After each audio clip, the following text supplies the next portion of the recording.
नमस्कार दोस्तों, मैं राहुल नागपाल और आप देख रहे हैं राहुल लाइव 85। देश भर में अग्निवीरों को लेकर के जिस प्रकार का माहौल है और सरकार जिस प्रकार से एक नया फौज के अंदर जो कानून लेकर के आई है या एक नया जो उन्होंने करने की कोशिश की है, जिसको प्रधानमंत्री ने भी कहा है कि नई नई चीज़ें लोगों की समझ में नहीं आती हैं, लेकिन बाद में जाकर के उनके फ़ायदे जो है वो मालूम होता है।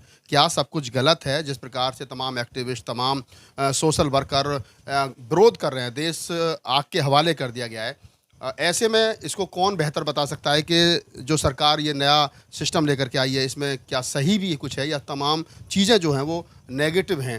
तो इन सारी बातों पर अग्निवीर को लेकर के हम लोग चर्चा करने के लिए आज रिटायर फ़ौजी हैं सुल्तान सिंह साहब। फ़ौज में रहे, उनको ज़्यादा अनुभव है और अनुभव क्योंकि फ़ौजी हैं तो उनको ज़्यादा मालूम है कि उन्होंने स्टडी की है इस पूरे मामले पर कि पूरी जो घटनाक्रम देश भर में चल रहा है और जो सरकार लेकर के आई है, इसमें अच्छाई क्या है, बुराई आप तमाम लोगों ने, तमाम एक्टिविस्टों ने, तमाम पत्रकारों ने, तमाम मेन स्ट्रीम मीडिया ने, सोशल मीडिया ने और प्रिंट मीडिया ने आपको बताई है कि इसमें ये गलत है, लेकिन क्या इसमें कुछ सही भी है? उस सही पॉइंट पर हम लोग बात करेंगे सुल्तान सिंह साहब से। हमारे साथ सुल्तान सिंह साहब हैं, पूर्व में फ़ौजी रहे हैं और दलित साहित्यकार हैं। 100 से ज़्यादा किताबों में उनका योगदान रहा है। उनका खुद का प्रकाशन गौतम प्रकाशन के नाम से चलता है। साहब, आपका स्वागत है। जो अग्निवीर जो लेकर के सरकार आई है, इसके बारे में हमारे दर्शकों को थोड़ा सा बताओ कि जिस प्रकार से देश में हा हल्ला हो रहा है कि ये खराब कर दिया, वो खराब कर दिया, सब कुछ गलत है या कुछ सही भी है? Thank you Rahul ji. ये जो अग्निवीर का कंसेप्ट आया है, ये बहुत ज़रूरी कंसेप्ट था, क्योंकि अब आर्मी का मॉडर्नाइजेशन हो रहा है। अब वो मुठभेड़ की लड़ाइयाँ ख़त्म हो रही हैं। मिसाइल और दूसरे आला दर्जे के इलेक्ट्रॉनिक इक्विपमेंट आ रहे हैं, उनको हैंडल करने के लिए आदमी चाहिए और वो पढ़े लिखे आदमी चाहिए और वो बदलते भी रहना चाहिए। तो ये जो 4 साल का कंसेप्ट आया है, जो पुराना फौजी था वो उसका इंटरेस्ट ही खत्म हो जाता था। तो अब ये जो नए लड़के आएंगे, ये नए इक्विपमेंट को देख रहे हैं, नया इक्विपमेंट हैंडल करते हैं। हम देखते हैं कि जो पुराना आदमी है वो अपना मोबाइल फ़ोन भी चालू करना नहीं आता है उसे। 2 ही बटन हरा और नीला यूज़ करता है और बात कर लेता है। लेकिन अब सोफिस्टिकेटेड इक्विपमेंट आ गया, तो उसको हैंडल करने के लिए तो नए आदमी चाहिए।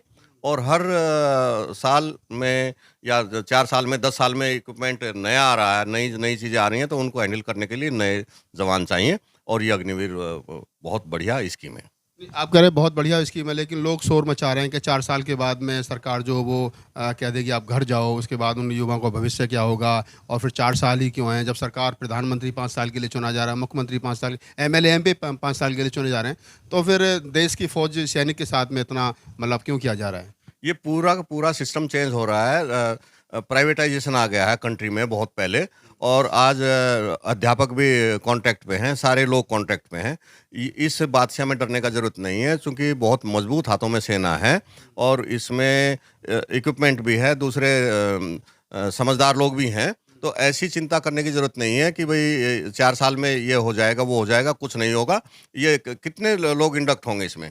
सारे तो, बाकी तो फौजी हैं ही उसमें, और ये थोड़ा-थोड़ा करके अगर हम इनको इंडक्ट करेंगे तो इससे कोई ख़ास फ़र्क नहीं पड़ेगा। सर, एक चीज़ और बताओ हमारे दर्शकों को। जैसे बताया जा रहा है जो मापदंड पहले हुआ करते थे फौज में भर्ती होने के, हाइट का, वेट का, सीने की माप है, शिक्षा, एजुकेशन है, उसमें कुछ बदलाव किया गया या वो सेम पहले जैसी पॉलिसी है? बिल्कुल पहले जैसी है, और इसकी शिक्षा 10वीं पास चाहिए, ज़्यादा से ज़्यादा 12वीं पास चाहिए। इसमें जो टेक्निकल ट्रेड्स हैं, उनमें ऑलरेडी वो सर्टिफिकेट कोर्स वाले लेंगे या पॉलिटेक्निक वाले ले लेंगे, ताकि उनको ओरिएंटेशन कोर्स दें और वो लोग अच्छा काम कर सकें। और 10वीं पास में भी वो मेरिटोरियस कैंडिडेट नहीं मांग रहे हैं। तो इससे बढ़िया नौकरी और क्या होगी कि पहले ही उसको 30,000 रुपये मिलेंगे और 30,000 के साथ-साथ उसको रहने, खाने और मेडिकल की फैसिलिटी मिलेगी। तो ये जाके जवान पड़ेगा 50,000 रुपये में, और तो ऐसी कोई दिक्कत नहीं है। 30,000 में से 30% तो सरकार काट रही है। 30% सरकार काट रही है, तो 30% उसका वो एक फ्यूचर के लिए है, जो उसे बाद में मिल जाएगा। जैसे सपोज करो 30,000 का 30% 9,000 हो गया। अब सरकार इसमें क्या मिलाएगी? 9,000 सरकार जमा करेगी और 9,000 अग्निवीर का जमा होगा। तो ये 18,000 हो गया पर मंथ। तो 48 महीने में जो बनेगा वो उसको दिया जाएगा। नहीं, ये दूसरे वर्ष में इसकी सैलरी हो जाएगी 33,000। 33,000 का 30% जमा होगा और चौथे वर्ष में है इसकी 36,500। सैलरी, तो उसमें उसका 30%, और चौथे साल में इसका 40,000 सैलरी हो जाएगा। मतलब हर साल बढ़ती हर साल बढ़ती चली जाएगी। डीए नहीं लगाया है, ऐसा वैसा कुछ नहीं, लेकिन इसमें एक मुश्त पैसा डीए से भी ज़्यादा है। बता रहे हैं कि 4 साल के बाद में लगभग 12 लाख रुपए मिलेगा। हाँ जी, बिल्कुल 11,70,000 रुपए मिलेंगे, और उसको अगर जमा कर देते हैं तो 18 लाख बैंक दे देगा। तो उससे चाहे आप अपना कारोबार करें, चाहे जो चाहें सो कर सकते हैं। 18 लाख बैंक कैसे दे देगा जब वापसी पर, घर वापसी पर, एक तरीके से मैं कहूँ, रिटायरमेंट तो नहीं कह सकते इसको, तो 11,70,000 मिलेगा, तो 18 लाख बैंक कैसे देगा? बैंक उसमें सहायता कर रहा है कि उसका 12 लाख है, वो जमा करेगा उतना पैसा, बाकी उसको वो सिक्योरिटी के हिसाब से दे देगा। ये बातें हो चुकी हैं। ये बातें हो अच्छा, अभी तक एक आरोप लगता रहा था कि गाँव का किसान का, मजदूर का बच्चा जो है वो फौज में जाता है, उसको लगता है कि वो फौजी बनेगा, उसके गांव में आज भी, आप, हम लोग गांव की पृष्ठभूमि से आते हैं तो देखिए गांव के ज़्यादा फौजी होते हैं। 4 साल की नौकरी, अब शहर के लोग बच्चे भी जाएंगे कि 4 साल की नौकरी है, मौज मस्ती करके चले आएंगे। मज़ाक की बात है, दिल्ली की लड़की और मथुरा की गाय, भाग फूटे से बाहर जाए। तो शहरी आदमी फ़ौज में जाता नहीं है, क्योंकि उसे चटपटा खाना, बहुत सारी चीज़ें हैं। जो ग्रामीण पृष्ठभूमि से आता है, अक्सर वही लोग फ़ौज में जाते हैं, और इसका डाटा भी है कि 70-80% लोग जो है वो गाँव की पृष्ठभूमि से होते हैं। तो यार, एक बड़ा सवाल है, जाति के नाम पर, धर्म के नाम पर और क्षेत्र के नाम पर, स्थान के नाम पर रेजिमेंट जो है वो बनी हुई हैं, जाट रेजिमेंट, गोरखा रेजिमेंट वगैरह वगैरह, बहुत सारी रेजिमेंट हैं। अब इस प्रकार से डायरेक्ट भर्ती करने से क्या उस पर कोई फ़र्क पड़ेगा? इसका भ्रम तोड़ने के लिए सरकार ने बहुत बढ़िया कहा है कि ऑल इंडिया, ऑल क्लास। तो इसमें नाम रहेंगे, जैसा आभास हो रहा है, जाट रेजिमेंट रहेगी, राजपूत रेजिमेंट रहेगी, मद्रास रेजिमेंट रहेगी, सिख रेजिमेंट रहेगी, लेकिन उनमें इन लोगों को भेज दिया जाएगा। तो जैसे अम्बेडकर नगर होता है, तो अम्बेडकर नगर में सभी कास्ट के लोग रहते हैं, वैसे ही रेजिमेंट में सभी कास्ट के लोग रहेंगे। मतलब एक तरीके से एक पर्टिकुलर समाज जो है उसका कब्जा नहीं रहेगा एक रेजिमेंट पे, तमाम लोग उसमें रहेंगे, नाम बेशक उनका रहेगा। नाम बेशक उनका रहेगा। ये पॉलिटिकल डिसीजन भी था इसमें, कि जिन प्रदेशों के फौजी नहीं हैं, उन प्रदेशों का भी पैसा डिफेंस पे लग रहा है, वो भी अपनी पार्टिसिपेशन चाहते हैं, क्योंकि कैजुअलिटी बहुत कम होती है। ये नौकरी बन गई है, और नौकरी करने के लिए जाना चाहिए। जैसे सर 750 के आसपास देश भर में डिस्ट्रिक्ट हैं, और अभी एक सर्वे के अनुसार लगभग 168-170 डिस्ट्रिक्ट के ही लोग हैं जो फौज में भाग लेते हैं या फौज में जा रहे हैं। बाकी जो पूरा मुल्क है, मतलब एक तरीके से टैक्स तो सभी दे रहे हैं, पैसा तो सभी का जा रहा है, तो इससे क्या उस पर भी कोई रोक लगेगा, या उस पर भी एक सोच बनेगी कि वो लोग अन्य जो डिस्ट्रिक्ट है उनके भी लोग जाएंगे? पॉलिटिकल डिसीजन के तहत ही हुआ है। उन प्रदेशों का प्रेशर था कि हम पैसा भर रहे हैं डिफेंस में, लेकिन हमारे लोगों को रोजगार नहीं मिल रहा है, इसीलिए ये ऑल इंडिया, ऑल क्लास की भर्ती हो रही है। अच्छा, जैसे 4 साल के बाद में ये लोग वापस आ जाएंगे, अभी ये भी कहा जा रहा है कि 10, जैसे 10 मतलब 40,000 भर्ती करेंगे तो 10,000 वो रखेंगे जिनको परमानेंट करेंगे, 30,000 लोगों को वापस कर देंगे। 10,000 जो लोग रहेंगे वो किस आधार पर रहेंगे? क्या उसमें कोई आरक्षण होगा? क्या उसमें कोई भाषा, कोई क्षेत्र, कोई रेजिमेंट वगैरह का कुछ इस प्रकार से होगा? ये क्राइटेरिया सरकार तय कर लेगी। सरकार पे भरोसा रखिए। बाकी 30,000 जो लोग आएंगे उनको इंडक्ट करेगा बीएसएफ में, आईटीबीपी में, सीआरपीएफ में, सीआईएसएफ में, बहुत सारे असम राइफल में जो कहा है सरकार ने, तो वो उनको अकोमोडेट करेगा। इसमें 10वीं पास लड़का जो जाता है वो भी मेरिटोरियस नहीं, तो मोस्टली थके हुए लोग हो जाते हैं जो अक्सर फौज में जाते हैं, और वो थके हुए वहाँ जाके अच्छा काम करते हैं। तो वो यहाँ जिसको पढ़ने का स्वाद है वो वहाँ भी पढ़ सकता है, जिसको पढ़ने का स्वाद है वो आने के बाद भी पढ़ सकता है। 4-4 साल के बाद भी हम देखते हैं कि बहुत सारे मेरिटोरियस लड़के हैं, 4 साल ब्रेक किया और उसके बाद उन्होंने अच्छी महारत हासिल की है एजुकेशन में। तो ये 12 एक अनुभव भी अपने साथ ले आएंगे, वहाँ से इनको सर्टिफिकेट भी मिलेगा जिसको दिखा के बाद में नौकरी भी कर सकते हैं। सरकार कह रही है बार-बार इसको कि हम लोग सर्टिफिकेट देंगे।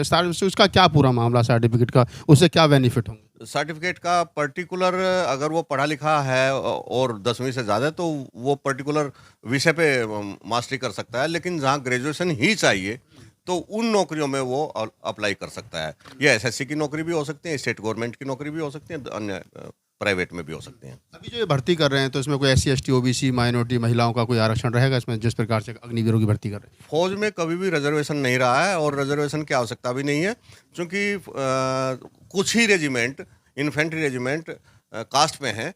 जो कास्ट पे हैं उनको छोड़ के अब तो उनमें भी भर्ती होगी, तो उसके बाद भी हम जा सकते थे, लेकिन लोग गए नहीं हैं। पता नहीं क्या इनको रुकावट है, क्या डर है। इनको इस विषय में काफ़ी सोच समझ के जाना चाहिए, क्योंकि 10वीं पास के लिए इससे बढ़िया अपॉर्चुनिटी नहीं है। 10वीं पास के लिए इससे बड़ी अपॉर्चुनिटी नहीं है। अभी तक दलित समाज की अगर हम विशेष रूप से बात करें तो वो लोग बचते रहे हैं फ़ौज की नौकरी से, पुलिस में जा रहे हैं, अन्य क्षेत्रों में, लेकिन फ़ौज में जाने से वो डरते हैं, बचते हैं एक तरीके से। अब ये जो नया 4 साल का सिस्टम आ गया तो इससे लगेगा युवाओं को जाएँगे वो। आप इसके लाभ देखिए। आपको सबके साथ रहने का स्वाद आता है, बराबरी से रहते हैं। एक हथियार चलाने का भी शौक पूरा हो जाता है, और ऑल इंडिया में घूमते हैं, साथ में रहते हैं, पिकनिक मनाते हैं। दूसरी बहुत सारी बेनिफिट्स हैं, जो बेनिफिट आपको वहाँ जाने के बाद पता चलेगा। अगर आपको नहीं पसंद आता, आप पहले ही 4 साल में ही कह सकते हैं कि मैं जा रहा हूँ। तो 4 साल का समय इतना बड़ा नहीं है, लेकिन 4 साल में आप वेल इक्विप्ड हो जाएंगे, नॉलेज से भी और पैसे से भी, और सब कुछ हो जाएगा 4 साल में। यही क्या करेंगे, जो ये 10वीं पास सड़क ठोकते घूम रहे हैं, इनका क्या फ्यूचर है। तो ये फौज में चले जाएं तो बहुत बढ़िया होगा, इनका बहुत ही महत्व। 10वीं 12वीं करने के बाद में जिनके पास रोज़गार नहीं है, रिक्शा चला रहे हैं, मजदूरी कर रहे हैं या कुछ और अन्य दूसरा काम कर रहे हैं, गाँव देहात में अपना भैंस पाल रखी है, अगर वो लोग फ़ौज में चले जाएँ तो उनके लिए ज़्यादा इससे सुनहरा मौका दूसरा हो नहीं सकता। ये बहुत ही बढ़िया ये रहेगा कि अगर ये जाते हैं वहाँ, तो इनके लिए एक विंडो खुली है, ये एक दरवाज़ा खुला है, और इस दरवाजे में ये सोना बन सकते हैं, सोना बन सकते हैं। लास्ट सवाल है हमारे पास कि जो मार्शल है ये क्या है, और इसका मतलब पूरा मार्शल जो है मार्शल रेस क्या है? मार्शल रेस पे बहुत बहस भी हुई है, क्योंकि ये जो इन्फेंट्री रेजिमेंट है, जैसे राजपूत रेजिमेंट है, जाट रेजिमेंट है, सिख रेजिमेंट है, ये सब अपने आप को मार्शल कह रहे थे। अगर ये मार्शल थे तो अंग्रेज़ों के नीचे और मुसलमानों के नीचे कैसे रही ये? एक बहस ये थी। दूसरी बहस ये चाइना वाला वार कैसे हारे? ये मार्शल रेस का झूठा कंसेप्ट है, और इस कंसेप्ट की आवश्यकता नहीं है। इस कंसेप्ट को देख लिया है हिंदुस्तान ने। तो ये जो भी जहाँ जाएगा वो कह रहे हैं कि नमक, निशान और नाम।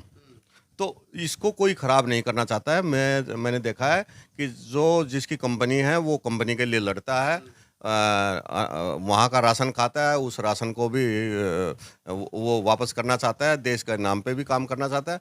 तो ये मार्शल रेस का झूठा कंसेप्ट था, उसको भारत सरकार ने देख लिया, इसलिए रेजिमेंट ख़त्म कर रही है ये, और इस रेजिमेंट की ज़रूरत नहीं है। मार्शल रेस की जरूरत नहीं है। मार्शल रेस का कंसेप्ट ख़त्म होना चाहिए। चलते चलते तमाम देश के युवाओं से कुछ आप अपील करना चाहें?